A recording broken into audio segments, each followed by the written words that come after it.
Sayadaw continues to explain what was taught yesterday. There is the sentence made up of 3 words.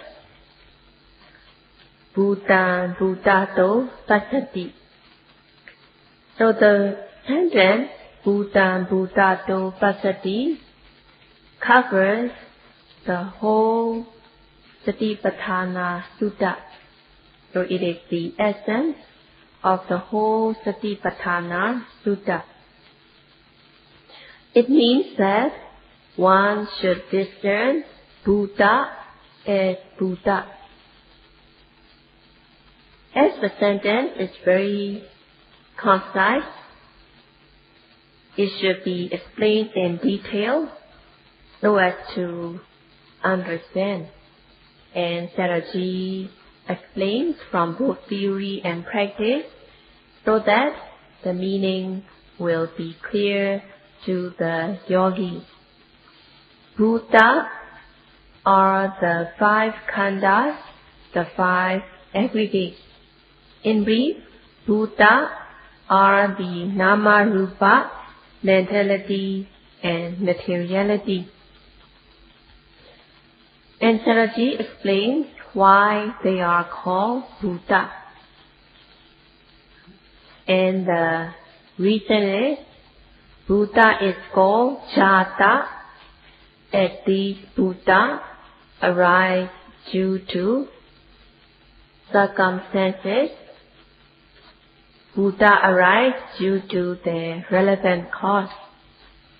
The example is given when the mother and the father come together, they produce offspring, they produce sons and daughters.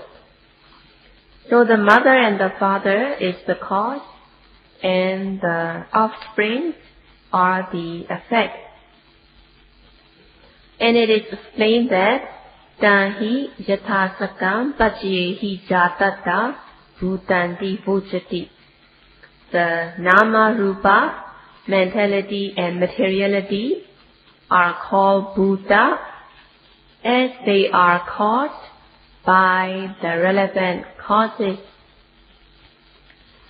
Because these nama rupa arise due to their relevant cause, these nama rupa, mentality and materiality are called Bhuta. And these nama rupa have their relevant causes. In the eye, there is the eye sensitivity, and the eye sensitivity is produced by karma, the deeds that were done in the past. So in human beings, there is the ear sensitivity that are produced by the karma, the deeds done in the past.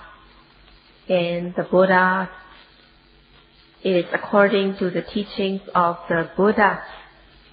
So one should have faith and confidence in the Buddha that Buddha will not teach something, Buddha had not taught something that is not correct. So in this way, one has to accept the way that the Buddha taught. So the eye sensitivity arises in the fetus in the mother's womb. So the eye sensitivity is produced by the deed that the being had done in the past. So the eye sensitivity is produced by the karma, the deed done in the past, and it is supported by other causes, citta, udu and ahara, consciousness, temperature, and nutriment. The eye sensitivity is produced by the karma, and it is being supported in the present by citta, udu, and ahara. So So in this way, the eye sensitivity arises due to the relevant cause, and thus eye sensitivity is also called Bhuta. In the eye sensitivity, the striker element strikes, and the striker element is also Bhuta. It is produced by certain causes. So in this way, these Bhuta are caused by the relevant causes. And in case of sound, there are sounds that are produced by the mind. For example, the sounds that are produced in talking or conversation, these sounds are produced by the mind. The other kinds of sounds, such as the sound of thunder, the sound of breeze, they are produced by Udu, temperature, and also the sound of the gas in the abdomen are also made by Udu. But the sound that are produced when talking is produced by the mind, and all of these are called Bhuta, as they arise due to the relevant cause. So due to the relevant cause, these effects take place, and they are discerned by being mindful of them, and they are called Vichamana, as these Bhuta, these Nama Rupa are arising, they are existing at the present moment. And they are Paramatha, ultimate truth, that can be discerned by experiential knowledge. And the sounds, the visible objects, the ear base, the eye base, all of them can be discerned by being mindful. So the visible object and the sounds are the striker elements, which are Rupa, materiality. The ear sensitivity, eye sensitivity are the receptor elements that are materiality. Hearing consciousness, hearing contact, and hearing feeling. Seeing consciousness, seeing contact, and seeing feeling, they are ignition elements. These receptor elements, striker elements, and ignition elements can be discerned by experiential knowledge. Nobody can deny the fact that these receptor elements, striker elements, and ignition elements do not exist. So nobody can deny. So these receptor elements, striker element, and the ignition element are arising due to their relevant cause. And because they really exist, because they are really present, that can be discerned, they are called Bhuta. So Bhuta are things that are arising, that are really present, that are really existing due to their relevant cause. In order to discern them, one should be mindful at the moment these objects are arising. Yesterday, Saraji explained in brief, and today Saraji explained in detail, so that the meanings will be clear to the yogi. Saraji explains the Buddha in terms of Satipatthana practice. In the body, the elements such as hardness, softness, roughness, suppleness. These are Paṇḍitā, earth element. And when you feel the hard part of the body, you can experience the hardness, and they are also Bhuta. And also other elements such as wetness, stickiness, congealing, they are also Bhuta. Cohesion, wetness, they are also Bhuta. And in Pali they are called Apo Dhatu, water element. And at times, heat, warmth, cold are obvious. So in the body, there is the warmth of the body. And at times, when heat becomes excessive, when the person gets sick, and at times the body can be cold. And also there can be lightness. So they are Tejo Dhatu, temperature element.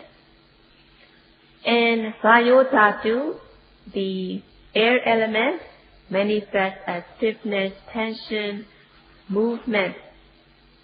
So in this way, these elements arise.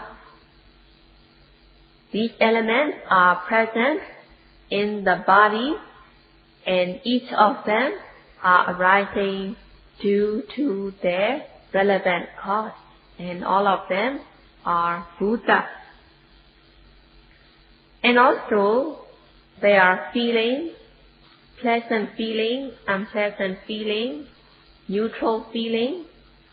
These feelings also arise due to their relevant cause, and they can be discerned by being mindful. And these feelings are also called Bhuta. By noting, knowledge can arise, and knowledge is also Bhuta. So when one is not being mindful, there can be the defilements such as delusion, greed, attachment. There can be unwholesome mind, such as mind associating with lobha, greed. And when one comes across undesirable things, there can be anger, aversion, hatred, depression, and so on. So these are also Bhuta. And at times one may have the mind associating with metta, loving kindness. There can be mind, wholesome mind associating with karuna, compassion. These are also Bhuta. And also the mind, constricted mind associating with tinamita, distracted mind, scattered mind, unwholesome mind are also Bhuta. On the other hand, wholesome mind, pure mind, collected mind, they are also Bhuta. Seeing, hearing, smelling, tasting, touching are also Bhuta.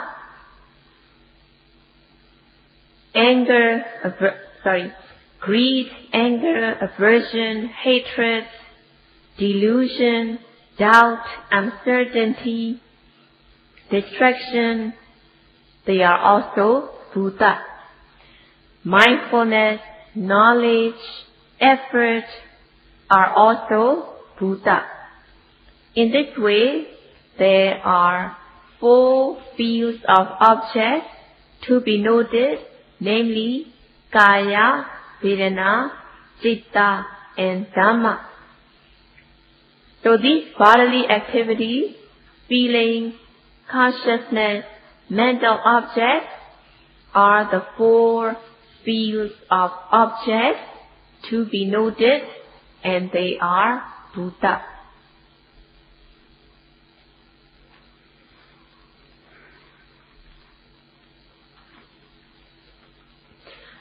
So just now, Sayadaw explained in terms of nature. And to put it in everyday language, walking, standing, sitting, lying, bending, stretching,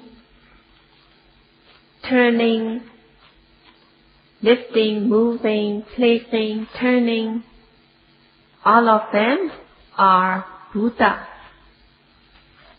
Sitting down from standing position is also Bhuta. And to put it in the everyday language, it is sitting. By being mindful at the moment of sitting,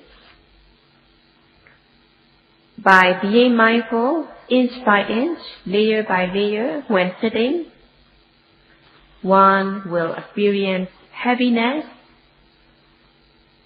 becoming heavier and heavier, stiff and tense. Heaviness, stiffness and tension are also Bhuta, and they arise due to their relevant cause. So just according to the reason, yatha sakam pasyehi jatata, heaviness, stiffness, tension arise due to their relevant cause, and one can discern them by being mindful of sitting down. By being mindful at the moment of sitting down, one will experience stiffness, tension, movement, heaviness, and one discerns the nature. So all these heaviness, stiffness, tension, movement are Bhuta that can be discerned by being mindful. Walking, standing, sitting, lying, lifting, moving, placing, bending, stretching, blinking, opening and closing of the eyes, all of them are to be noted. They are Bhuta, which arise due to relevant cause. Sayadaw gives an example. When the person keeps the eye open for long, then it causes discomfort.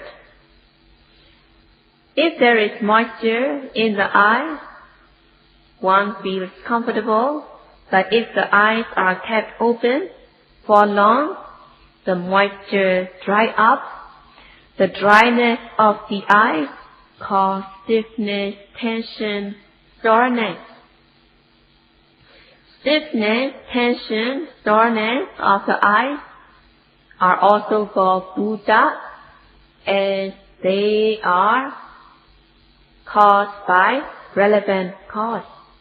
And by being mindful at the moment of opening the eyes, keeping the eyes open, one can experience the nature such as stiffness, tension, and soreness, and they can be experienced by direct experiential knowledge.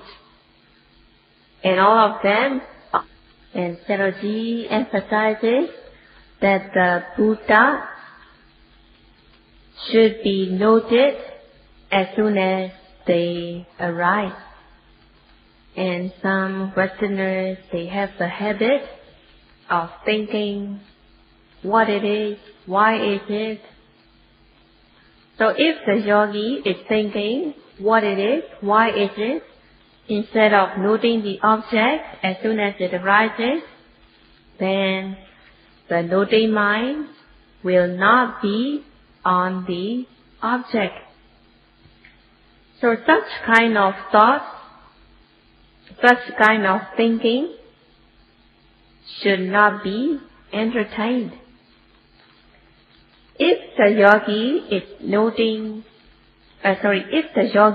thinking instead of noting the object, it will not be practical. And even if the yogi is practicing his or her whole life, thinking, not being mindful of the object right away, then he, she will not be making progress. So in the practice, yogis who are thinking, instead of noting the practice, instead of noting the object, they will be left behind.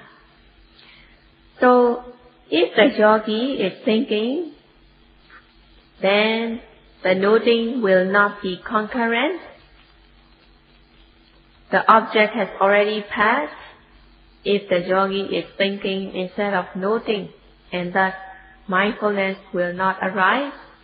Without mindfulness, concentration, samadhi, will not arise. And if samadhi does not arise, then the yogi will not discern. And thus, yogi will only be talking about his or her imagination when coming to the interview. So, for such kind of yogis who are thinking instead of noting the object, when they come to the teacher during the interview, they will be talking their imaginations and they will be taking long talking what they imagine instead of what they discern. So in noting the object, one should exert effort. One should aim one's noting mind onto the object. Only then, yogi will discern the object. If the yogi is thinking why the object arises, how it is, thinking about them, then yogi will not gain knowledge. And what they report in the interview will be from their imagination, and thus the teacher will have doubt in the yogi. Noting carefully on the object, noting the object with aim and effort, mindfulness will develop. Samadhi concentration will also develop, and the yogi will discern. And thus, yogi will be able to report what he, she discerns. When noting rising of the abdomen, when the noting mind falls onto the rising of the abdomen, yogi should describe how he, she comes to know about rising. Is it the form or shape of the abdomen? Or is it the mode or manner of rising? Or is it the nature such as stiffness, tension? So in this way, yogi should describe how he, she come to know by noting rising of the abdomen. When the yogi notes properly, yogi will be able to describe what he, she comes to know by noting rising of the abdomen, falling of the abdomen, and so on. So the report that the yogi who practices properly, he, she will be able to describe what he, she had discerned, and thus the teacher will not have doubt in such kind of yogi who practice according to the instruction. But on the other hand, if the yogi does not follow the guidance and instruction given by the teacher will be giving instruction. If the yogi does not follow, yogi will not be progressing, and after some time, yogi will become a chronic yogi. In order not to let that happen, however one may be staying outside the retreat, but when they come here in the retreat, they should be noting the object with aim and effort. If the yogi is not practicing, not noting the object with aim and effort at all, or even if the yogi practices, but if the yogi is practicing in easygoing manner, then such kind of yogi is called by the Buddha as Kusita. So Buddha named such kind of yogi as Kusita, meaning lazy, indolent person. So the person is being blamed by others as lazy, indolent person. In other words, the person is also called Hina Viriya, meaning the person Viriya, effort, is slack.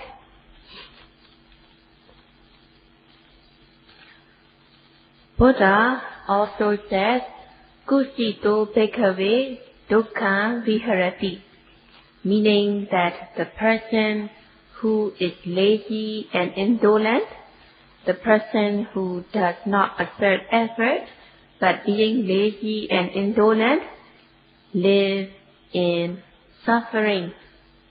Vokeno papakehi akuslehi dhammehi. Such kind of lazy, indolent person is mixed with unwholesome thoughts. Thoughts with greed, wanting things, thoughts with Theravada, wanting to destroy others, thoughts of Vihimsa, cruelty thoughts, wanting to torment others.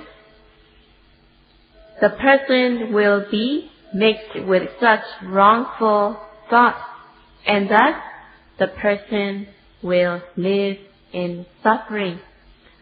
Sadakanjaha peti, meaning that such kind of lazy, indolent person will lose one's own welfare and benefit.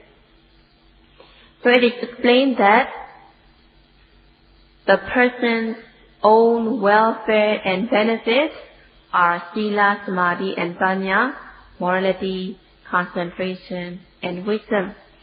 But the person who is lazy and indolent will be losing one's true welfare and benefit. On the other hand, the yogi who notes the Bhuta as soon as the object arises with ardent effort, courageous effort, is called Arata Viriya, the person who has diligent effort. So the person who has diligent effort will live in comfort and happiness. Paviveto papakehi akuslehi dhammehi, the person who has diligent effort in the practice will be free from the three kinds of wrongful thoughts, kama vitaka, vyavada vitaka, and vihimsa vitaka. Sadatancha pripureti, such kind of person who has diligent effort will be fulfilling one's true welfare and benefit. And Saraji will continue to explain tomorrow how each of the notings are precious. And this will be all for today. Sadhu, sadhu.